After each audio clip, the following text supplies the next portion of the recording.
I find when the like nervousness or you feel not confident that you're gonna get all this jargon out, that's when you start to like fumble around and fuck it up. But I also like to try and embrace the fuck ups and There you go. continue on. There you go. Like if I mess the line up, then we just keep going and find another way at it, and sometimes that's the best stuff. Sure. I think it's not being afraid to make mistakes and embrace the mistakes, because for me as an audience member, those are some of the most honest and kind of fun moments that you see from an actor. That's life. That's life. Mistakes, exactly. I know this.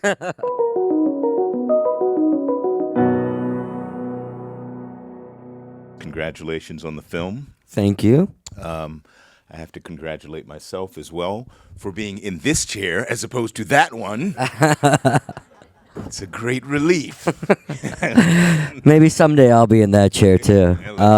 Yeah, it's much easier over here. But really, a really thoughtful film, thoughtful performance, just like wonderfully calibrated. I'm going to make a comparison, John, that you may or may not have heard before, probably haven't. You give me kind of Jimmy Stewart vibes. Oh my God, no, I've never heard that before.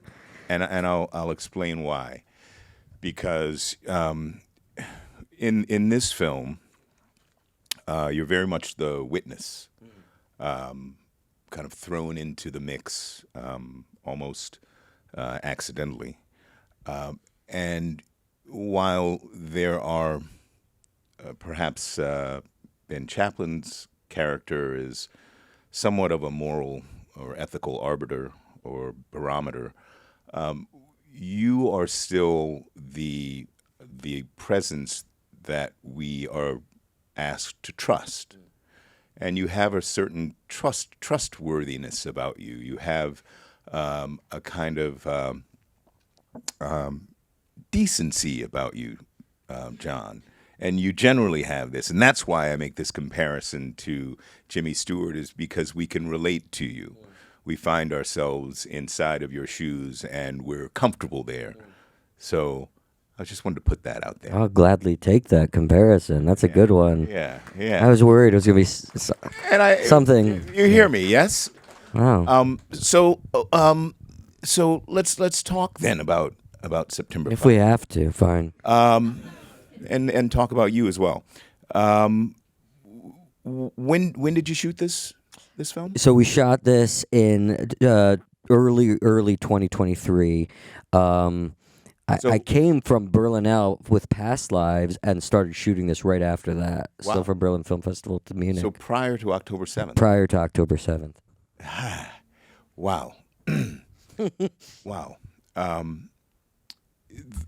This is not necessarily an actor question, but the film gives rise to a lot of questions, obviously, about the state of the world, that you shot this prior to October 7th really kind of validates, I guess, in some ways, thoughts that I had about the repetitive nature of history. Yep. But it's also a film about the media. Yeah. I mean, that's primarily what it is. Yeah, I think you're correct. And you play Jeff Mason, who is still with us, and so you had an opportunity to speak with him and talk with him about his experience. Yeah, definitely. He was very available and very eager to chat. I mean, he was you've played real people before. Have you talked to, when you do that, have you talked to the real people? Living, yeah. That's what I mean. Yeah. Have you talked, how do you find that? Well, I think it has a usefulness, particularly with this, because there's such a specific role that he's playing. And exactly. A specific type of work that he does. And what's wonderful about the film, too, is that it's kind of this, like, this it's in love with media. Right. It's in love with the process, Mm-hmm. and it's this celebration in some ways. It's also a critique. It's a Right. celebration of this analog quality of storytelling, of television broadcasting that I found really fascinating. But what kind of insights did he lend you? So I mean, sometimes when you talk to them, it's totally not helpful, right? You're like, you just have to throw it all away. But Yeah. you hit it right on the head, because he had this role. It was a job. It's kind of, it's not necessarily super personal, so he could really have an objective point of view about it, and he was very helpful. And his vision, his memories from that day were so vivid and so clear. And I think that happens when you have sort of a traumatic event. I mean, the closest I can sort of relate to it would be 9/11. It's one of those moments that you remember the room you were in when you were watching it. You remember the smell. You remember the people around you. It just sticks with you. So I felt like that's why he had such clarity on that. But mainly what he expressed to me, and it was the same thing that why this whole movie even happened, because Tim Feldbaum, our director, when he was thinking about kind of tackling a story about Munich in '72, he had a kind of, he wasn't sure really where he was going to go. He had a much larger vision at the beginning, but inherently, because of independent film, your budget constraints, you just kind of have to pare that down. That happens. That happens. And it was the good fortune he talked to Jeff Mason.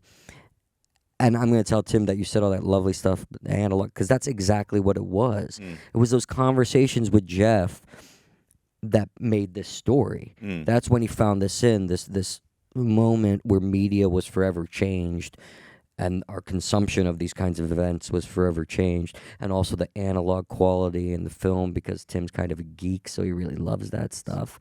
And I think that's why it's so specific and clear in this story. But Jeff really discussed, he was doing a job that day. There was no time to think. In a crisis kind of situation, you just keep going, doing the best you can. And they had an innocence. They're sports broadcasters, so they weren't really prepared to cover news. So this was totally new territory for him. I think because of that innocence, a lot of mistakes were made. A lot of mistakes that we continue to echo in our current telling of these traumatic events in the media. But it really gave me a clear kind of picture of how to approach this from that workerly point of view.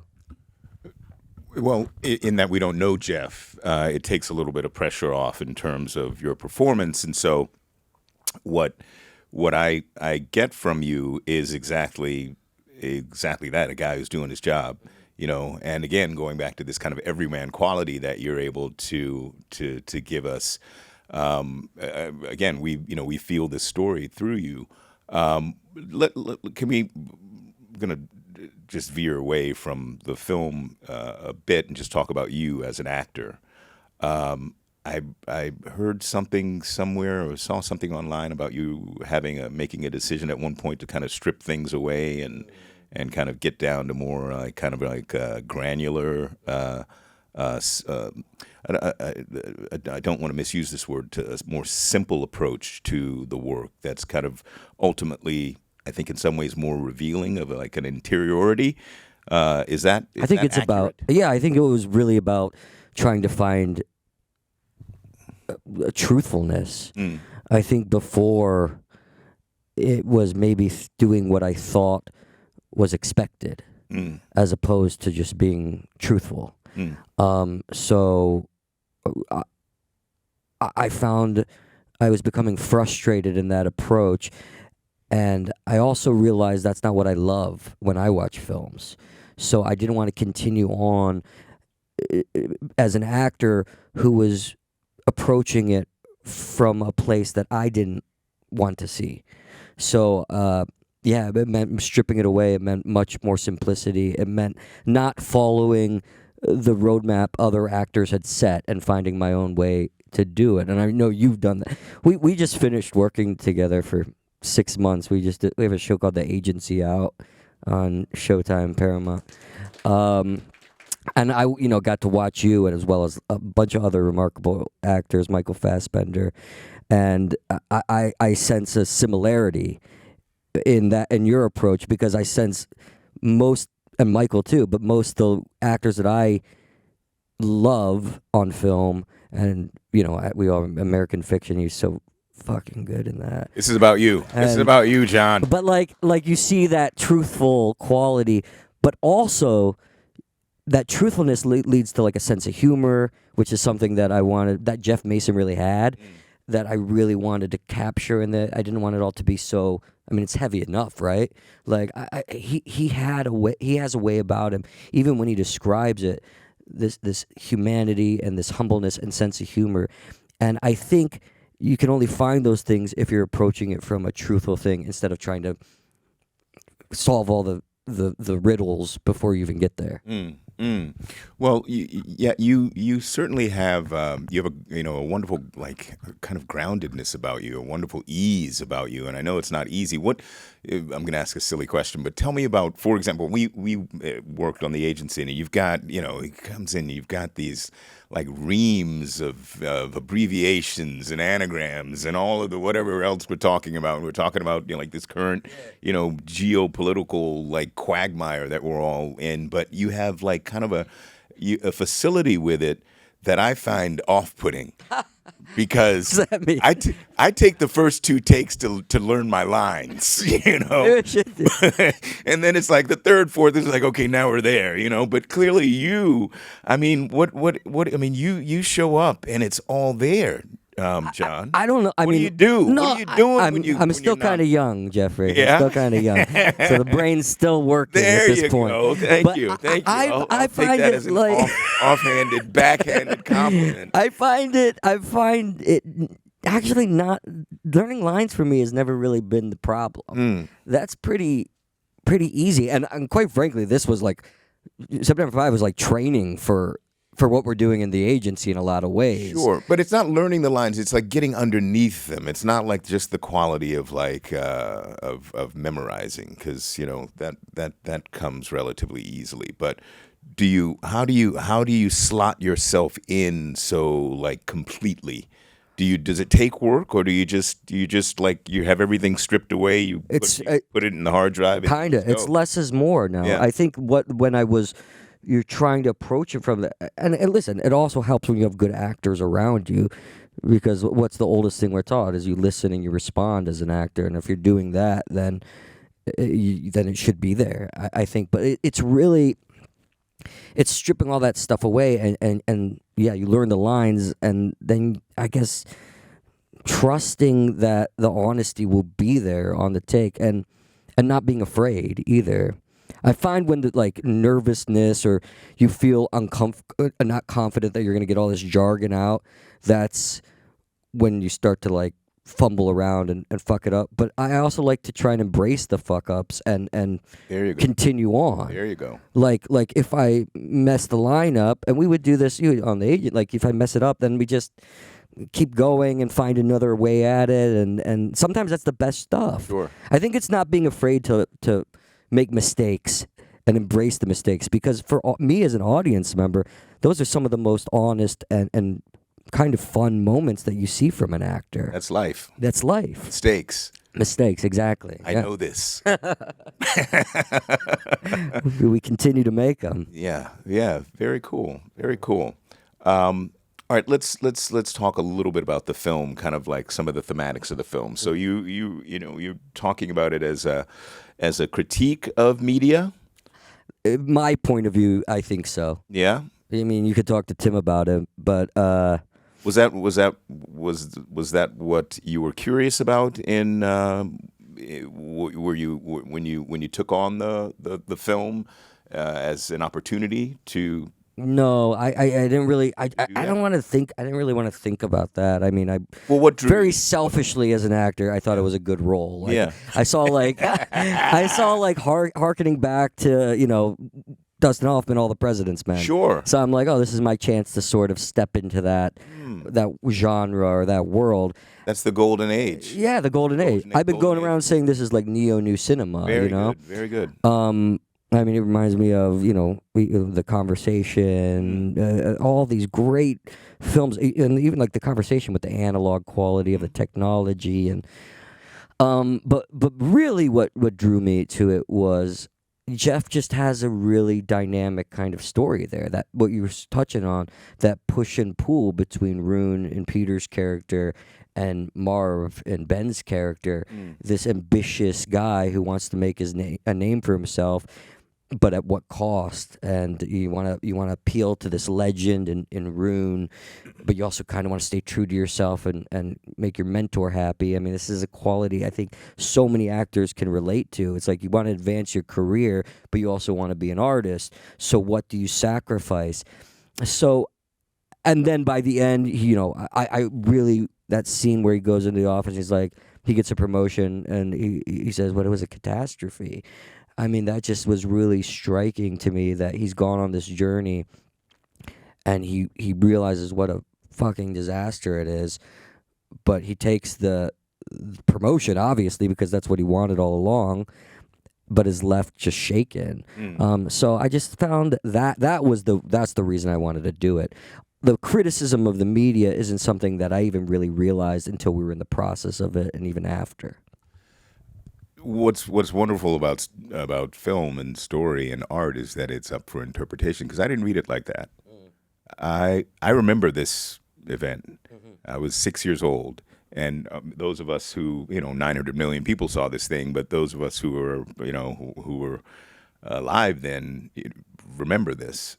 For me, it was so obscure. It was so mysterious and odd, and then much of it happens at night, and you're uncertain, and it's in the middle of wide world of sports all of a sudden. So, but I definitely remember this. I wouldn't say vividly, but I remember the kind of oddness and the complexity of it vividly.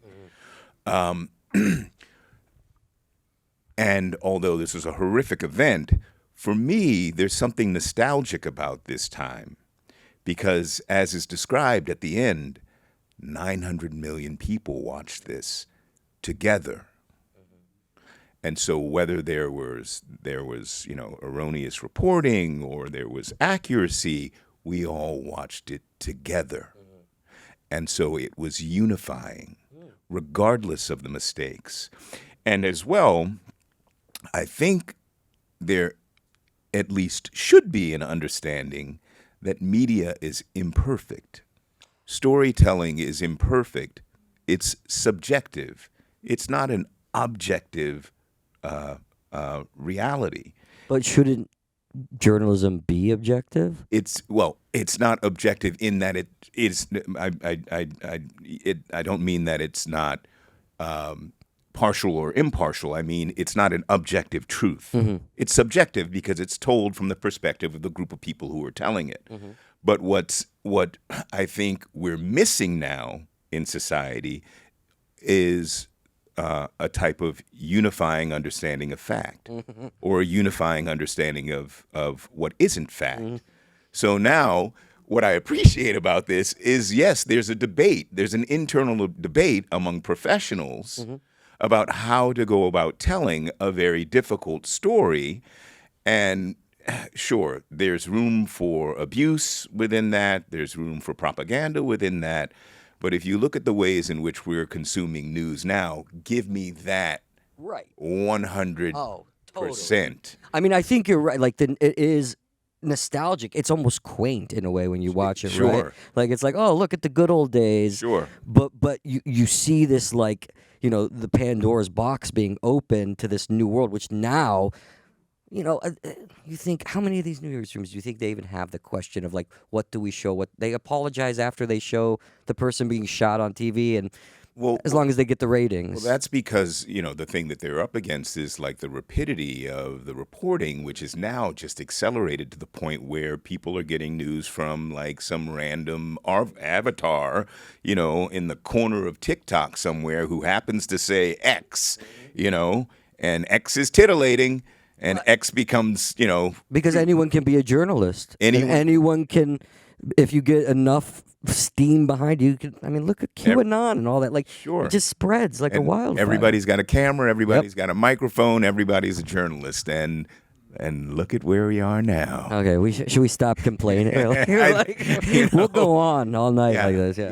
But no, I really appreciated it, and I appreciated that it was such an authentic dive into it as well, and such a clearly a very considered and considerate dive into the mechanism, and so.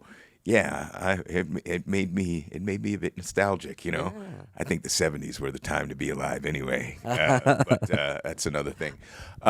So how did you guys? Because you guys work together beautifully. I'm going to ask the silly question: was there a rehearsal period to get you guys on the same page? Independent film.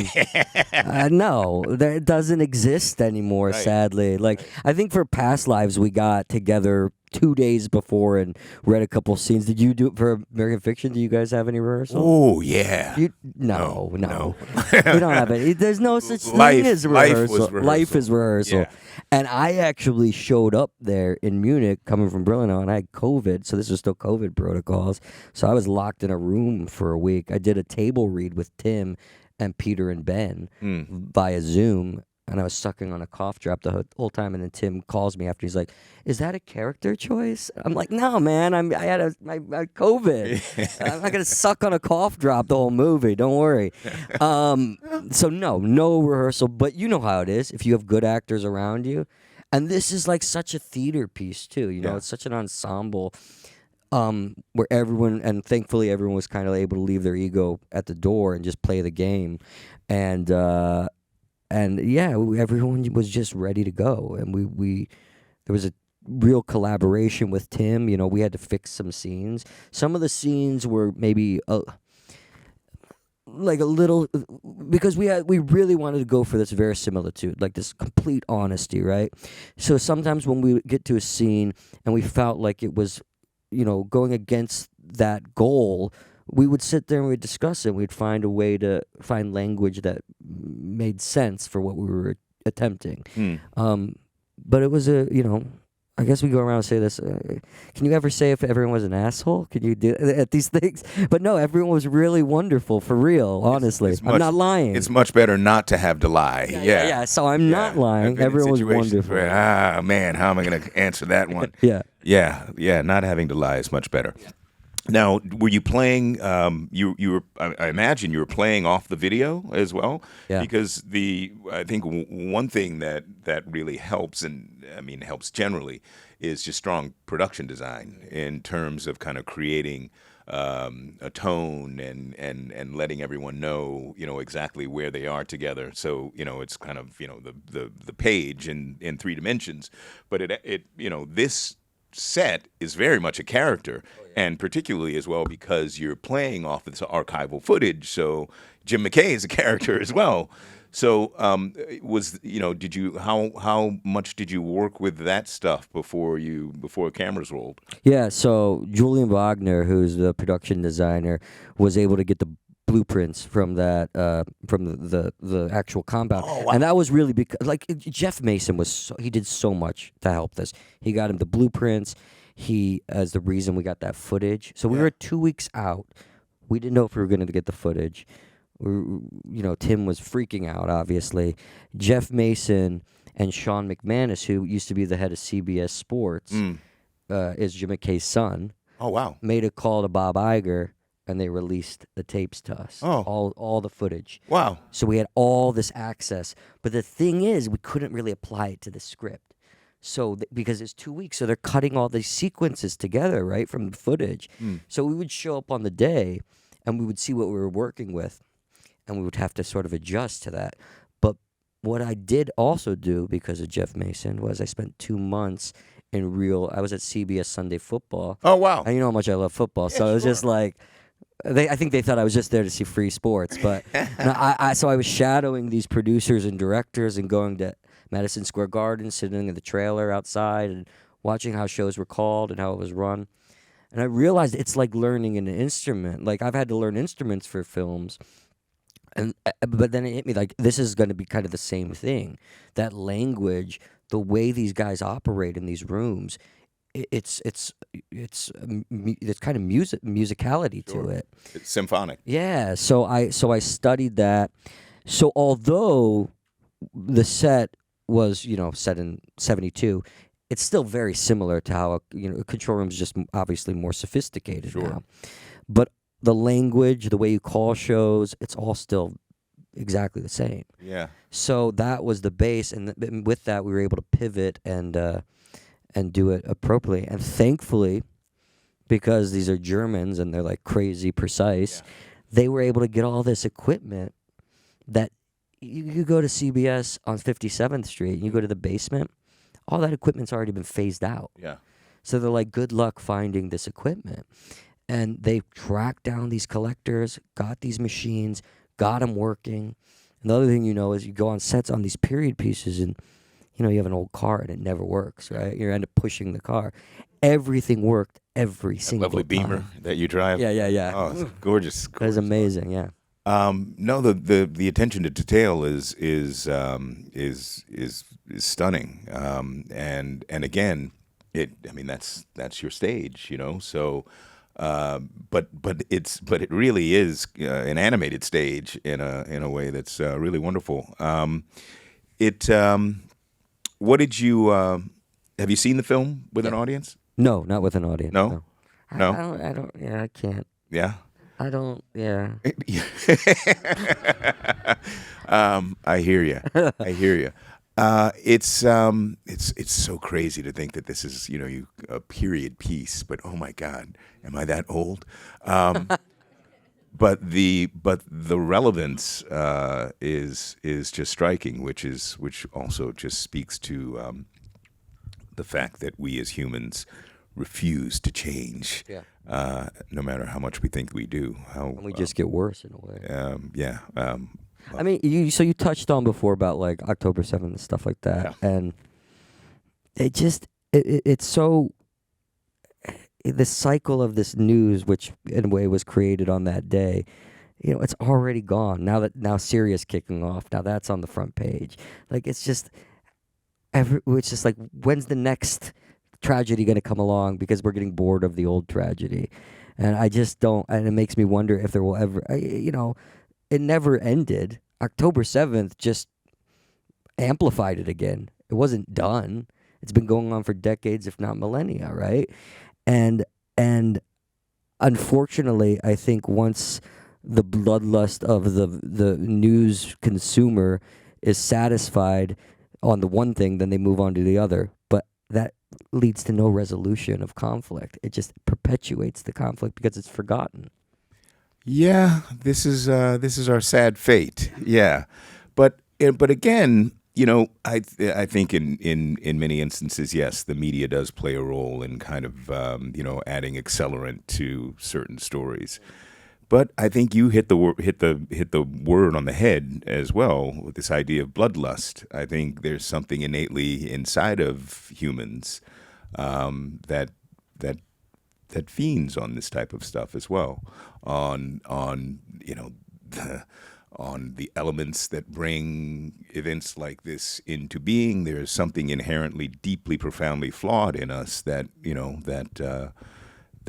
causes these things to repeat themselves. You see this incident that happened in New York with this CEO, whatever you might think of him. It wasn't the media who's who is erupting in with this kind of visceral reaction to that. That's basic human nature, which is very complicated. But yeah, I mean, I guess that's our job, right? As actors, we try and make sense of those weird things inside us that don't make sense. Good luck to us. So I have a question from our audience. Maybe I should segue into that before we wax, ridiculously. This is from Len. This is a question for John. Is that you? Hello, Hi, Ben. front row. There you go. Hey. It's the question is, how are you changed from this? How are you changed from the experience of working on this? Did that experience, the experience of being in this film, give you nightmares about being in the middle of such a situation in the real world? It did not give me nightmares, but it totally changed my own consumption of news. I mean, we talk a lot about news events on set because we're both kind of political people, right? And I could just sit and watch like CNN or MSNBC for like all day, basically. I can't do that anymore. I just have it just kind of makes me a little ill watching it now. So it changed that. And it also changed my relationship to watching sports.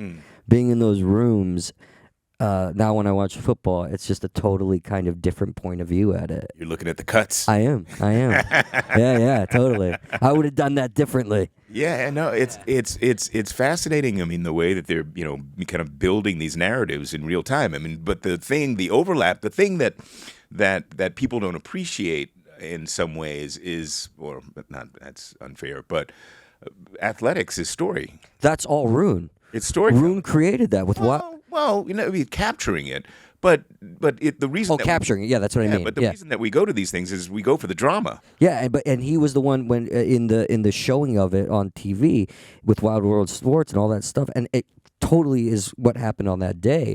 You make heroes, you make villains, you make people care about it, and every time you watch any sporting event, you see the package about the quarterback and what he's going through in his life, and it makes you care about them. Sure. Yeah, that's Rune. Yeah. No, it's fascinating, but the story is there. But yes, he's embellishing on it. He's like kind of he's pointing the camera at what he thinks is going to be most emotive and all of that stuff. It's not so different than what we do, and speaks to how it is that these guys, in a situation, caught off guard and seemingly outside of their purview, were able to translate their skills because storytelling is storytelling. Storytelling, exactly. Yeah, John, beautiful work. Thank you. Thank you for coming. Appreciate Thank you all it. for being here, and that's our show.